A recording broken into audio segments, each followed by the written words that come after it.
been writing songs on a regular basis over the last 16, 17 years? Yeah.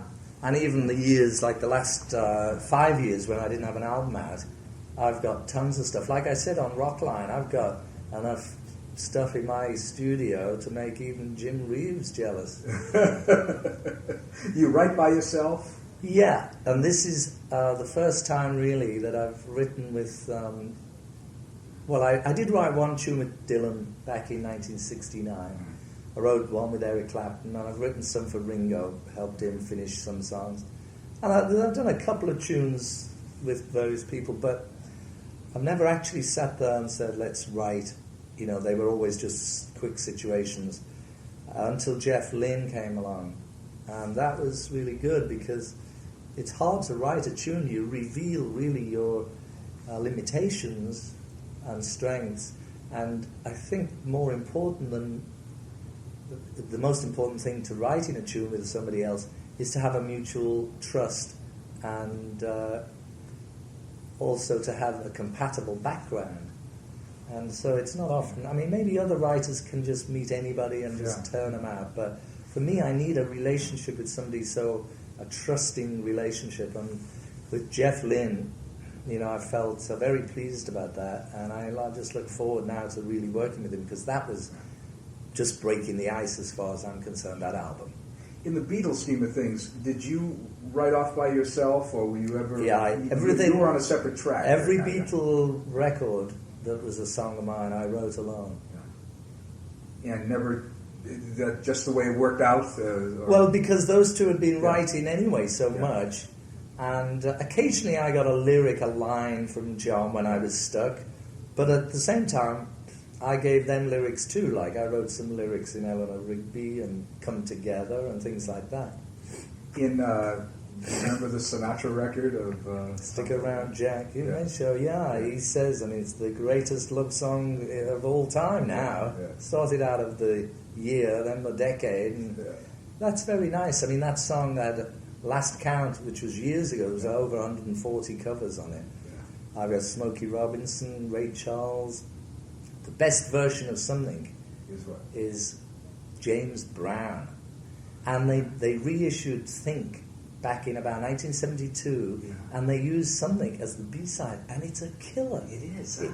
I even sent him a postcard saying you should put it out as the single. Has anybody ever heard it? I've got it on my jukebox at home, but, you know, it's brilliant. It's absolutely brilliant. Are any other of your songs had... Well, nobody's had that kind of range, and none of them had that kind of coverage, I guess. No. But there was obviously the ones I've like the were the most well known, like Taxman. In fact, Taxman was just done a year or so ago by Berry Gordy's son. Oh yeah. And that had a few versions of it. And If I Needed Someone from the old Beatles, Guitar Gently Weeps had a few. Here Comes the Sun and Something obviously were the big ones of mine. My Sweet Lord had a lot, but I don't know how much that was to do with the publishing, sub-publishing deal, where if they got the covers, they kept most of my royalties. Probably a lot to do with it. In the film business, has that given you the same kind of satisfaction as music? It's given me a certain satisfaction in as much as it's not an easy business to get into. As a small company, you just go under very quickly. And a lot of this success has to be given to Dennis O'Brien for his persistence, for his expert management financially of being a penny pincher in many ways, but it's the only way we've been able to do it. And now we've gained such respect from the bankers because we've always lived up to our word with them, and we've never had a bad relationship with the banks. So now all the banks are all, phoning us up saying, hey, why don't you come with us? And now we even have some major film studios who say, look, we can't make films like you make them. Those small little films, there is this market for them, and we'd like to, have some involvement with you. Our deals are getting easier, because Dennis would have to make one by one each film meet, the three distributors, 3 people for the videos. Now we're getting it down where we've gained respect from the actors and from the industry as a whole, and it's also becoming a little bit easier. Isn't this an interesting dichotomy in a career? You're Yeah. back being a rock star and then a movie executive. I know, it's funny. Able to handle it all, okay. Yeah, I mean, I keep in the side of the film company. Dennis does all the heavy business stuff. We've got a lot of good people. I've even got Ray Cooper, who was a drummer. He used to be with Elton, well, he still plays with him. And that's the good thing, because with me being a musician and Ray being a musician, we've been through that situation when we were younger, where we think, we're the artists, we do all this, you don't know anything, you're just the money. And now it's a reverse role for me. So I walk in a place and they think, executive producers, it's the money. They see them as a problem because of their involvement with these heavies from the big studios. But I come in, and Ray Cooper, and we're actually people, who sympathise with them and can relate with them artistically, and that really does help. You mentioned something on Rockline that you almost wish there'd be another group come along. And Yeah. If you were casting it, if you were sitting here, I don't see anybody. What would you look for? How would you even orchestrate it? Well, you can't orchestrate it, can you? Because anything that's really real, it just comes out there. It's built into the people who do it. I mean, you could put together bands like White Snake and sell 4.5, 5 million albums, but it doesn't. There's nothing lasting. That won't be around. They won't But I be don't selling see this. anybody. There's going to be somebody. Is it impossible to do it, given that you people set trails, you and the Who and the Stones, and you were so different from what had ever come before, and now everything is maybe just a little refinement?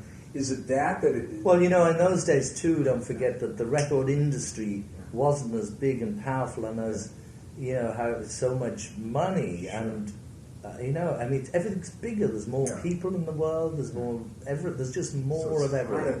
To grab the So cheer. there's more music and there's more opportunities, but at the same time, it's harder to find the real talent because everybody's got a certain amount of talent, and with all the equipment you've got in a studio, it's easy to make a record that can top the charts, like a Debbie Gibson or whatever. I don't want to single her out, but that kind of thing. But what does it take to become almost a culture star? I think it's born into you. It's like karma. This word karma, which comes from the Sanskrit, to do. It means really. It's like it's a accumulation of good and bad actions that we've done in our past, and it's just the thing of why are you Joe Smith? Why am I George? Why is Dylan him? Why is Sinatra him? It's bigger than we can't really analyze it. To know that, we'd know God really, because we all have our own karma, and we come into these bodies in this life, and we fulfill our karma or try to undo it or whatever. And in a way, it's like the Beatles. You can take them separately and analyze all their energy and all this, but when you put them together, astrologically and chemically, something strong takes place that even the Beatles don't understand. As Dylan said, to understand you know too soon, there is no sense in trying. Yeah. He is as great a poet and songwriter. He is brilliant. Yeah. I think, you just have to listen to, just take one of his tunes, like Blowing in the Wind or Hard Rain's Gonna Fall, Tambourine Man. And to me, he is like, he makes William Shakespeare look like Billy Joel. Tell me, the other night in New York, what it meant to you and what you felt being up on the stage with that crowd. Well, it was sort of like I expected, which is that it was very stressful being there with that mob of people and all the undertones of New York, and the heaviness and the buzz of that city. And quite honestly, it was a bit chaotic, the organisation. I think Army has to get a better organisation. But once the induction ceremony started, I really enjoyed it. And as Mo Austin said to me, it mightn't appear to be much to you at the moment, especially when you're just trying to get a holiday after all this work. But if you go, it is history. It's going to be part of history, and I'm sure you're going to enjoy being there, and I did. I'm so glad I didn't miss it. I said to Paul the week before, I was in London. Yeah. And I said, a lot of things come and go, but this will never be repeated.